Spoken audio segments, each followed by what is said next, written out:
Thanks, Denise. Now to cricket, India have taken a 2-1 lead in their 5-match 2020 series against the West Indies after Surya Kumar Yadav took them to a 7-wicket win at Warner Park in St. Kitts on Tuesday.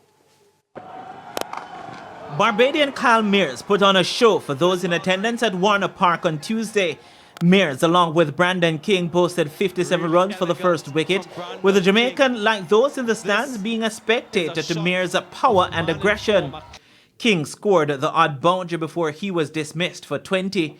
Captain Nicholas Purran joined in on the scoring and shared in a 50-run second-wicket stand.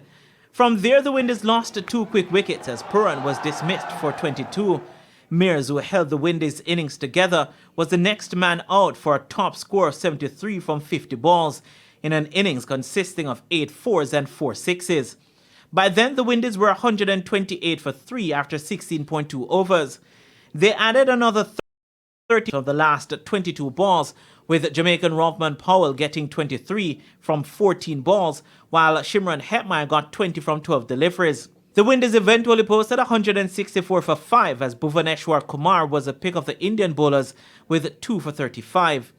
Now looking to defend 164 runs, the Windies were given an early reprieve as India's captain Rohit Sharma left the field hurt on 11 with a score of 19. That, however, did not affect the Indian approach as Surya Kumar Yadav and Shreyas Iyer unleashed on the Windies bowlers. Yadav was the enforcer, hitting a top score of 76 from just 44 balls. Iyer got to 24 from 27 deliveries when Akeal Hussain broke the 86-run second-wicket stand. When Dominic Drakes finally removed Yadav, India were within touching distance of their target at 135 for 2.